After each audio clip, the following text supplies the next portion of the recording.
नमस्कार। आज हम भारत के विमानन इतिहास की कुछ सबसे गंभीर घटनाओं पर बात करेंगे। जी, हमारे पास जो जानकारी है उसमें इन हादसों का पूरा ब्यौरा है, उनके पीछे के कारण और भारतीय एविएशन सेफ्टी पर क्या असर पड़ा, वो सब है। हाँ, और हमारा मकसद यही है कि इन दुखद घटनाओं को ठीक से समझें, जरूरी बातें जानें और देखें कि क्या सबक सीखे गए इनसे। बिल्कुल। और जो हाल ही में अहमदाबाद में हुआ एयर इंडिया फ्लाइट AI-171 के साथ, उसने तो जैसे फिर से इन बातों पर सबका ध्यान खींचा है। सही कहा। तो जरूरी है कि इस ताजा घटना को और पिछली घटनाओं को भी साथ में रखकर देखें, एक पूरी तस्वीर सामने आए। हाँ, तो चलिए सीधे अहमदाबाद वाली घटना से ही शुरू करते हैं। 12 जून 2025 की बात है। एयर इंडिया की फ्लाइट AI-171 एक बोइंग 787 ड्रीमलाइनर जी, अहमदाबाद से लंदन जा रही थी। और टेक ऑफ के ठीक बाद फौरन बाद ही हादसा हो गया। एक मेडे कॉल मतलब इमरजेंसी सिग्नल भी भेजा गया था। ये वाकई बहुत भयानक हादसा था। विमान में 242 लोग थे, जिनमें से 241 की जान नहीं बच पाई। और जमीन पर भी? हाँ, जमीन पर भी 38 लोगों की मौत हुई। तो कुल मिलाकर 279 मौतें। इसमें गुजरात के पूर्व मुख्यमंत्री विजय रूपाणी जी भी थे। ये बहुत दुखद है और एक चमत्कार ही कहेंगे। सिर्फ एक यात्री विश्वास कुमार रमेश, वो बच गए। जी, एकमात्र सर्वाइवर। जांच तो अभी चली रही होगी, पर शुरू में क्या लग रहा है, क्या वजह हो सकती है? देखिए, अभी कुछ भी पुख्ता तौर पर कहना वो ठीक नहीं होगा। एयरक्राफ्ट एक्सीडेंट इन्वेस्टिगेशन ब्यूरो मतलब AAIB हर एंगल से देख रही है। जैसे इंजन फेलियर की संभावना, या कहीं कोई पक्षी तो नहीं टकराया, फ्यूल में कोई दिक्कत, या फिर पायलट एरर। ये सब जांच के दायरे में है अभी। और इन्हीं जांचों से आगे के लिए सुरक्षा बेहतर होती है। अच्छा, चलिए अब थोड़ा पीछे चलते हैं। भारत के एविएशन इतिहास में और भी बड़े हादसे हुए हैं, जैसे 1 जनवरी 1978 एयर इंडिया फ्लाइट 855।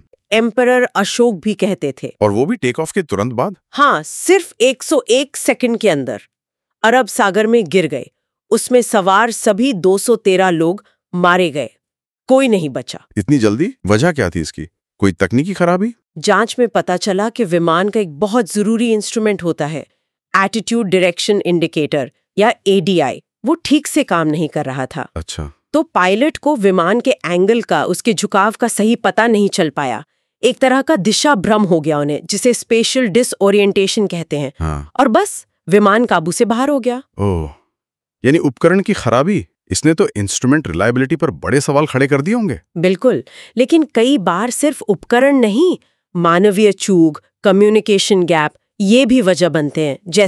जैसे चरखी दादरी में हुआ था। हाँ, वो तो बहुत ही भयानक था जी। 12 नवंबर 1996 हरियाणा में चरखी दादरी के पास आसमान में 2 विमान आपस में टकरा गए। हवा में टक्कर।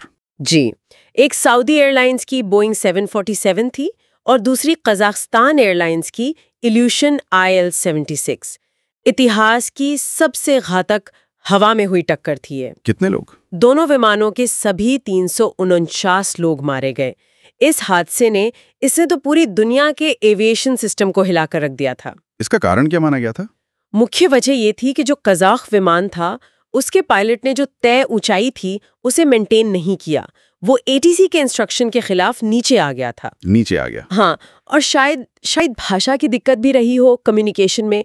ये टक्कर जो सीधे कम्युनिकेशन और पायलट की ऊंचाई बनाए रखने की गलती से हुई, इसने भारत को मजबूर किया कि वो अपना ATC सिस्टम अपग्रेड करे। और वो TCAS वाला सिस्टम भी? हाँ, TCAS यानी ट्रैफिक कोलिजन अवॉइडेंस सिस्टम, उसे लगाना अनिवार्य कर दिया गया विमानों में, ताकि ऐसी गलतियां दोबारा ना हो। तो मतलब हर हादसे से कुछ ना कुछ सुधार होता है। अच्छा, आगे बढ़ें तो 2010 में मैंगलोर वाला हादसा, वो भी काफी। हाँ, 22 मई 2010 एयर इंडिया एक्सप्रेस की फ्लाइट 812 दुबई से आ रही थी। मैंगलोर का वो टेबल टॉप रनवे है ना? हाँ, पठार वाला रनवे। जी, उस पर उतरते समय फिसल गई और आगे खाई में गिर गई। उसमें 158 जानें गईं। सिर्फ 8 लोग ही बच पाए थे। वहां क्या गलती हुई थी? जांच में सामने आया कि विमान का जो अप्रोच था वो स्थिर नहीं था, मतलब स्टेबल नहीं था। और कप्तान ने को पायलट की चेतावनियों को नजरअंदाज किया। चेतावनी? कैसी चेतावनी? गो अराउंड की चेतावनी। मतलब लैंडिंग कैंसिल करके दोबारा कोशिश करने की, लेकिन उसे अनसुना कर दिया गया। इसने पायलट के आखिरी पलों में फैसले लेने की क्षमता पर सवाल उठाए। और तकरीबन 10 साल बाद फिर वैसा ही कुछ हुआ। 7 अगस्त 2020 कोझिकोड में एयर इंडिया एक्सप्रेस फ्लाइट 1344। बिल्कुल, वो भी दुबई से आई बोइंग 737 थी। भारी बारिश हो रही थी, कोझिकोड का रनवे भी टेबल टॉप है, वहां भी विमान उतरा, फिसला, खाई में गिरा और टूट गया। इसमें कितने लोग? इसमें दोनों पायलट समेत 21 लोगों की मौत हुई, कई घायल भी हुए।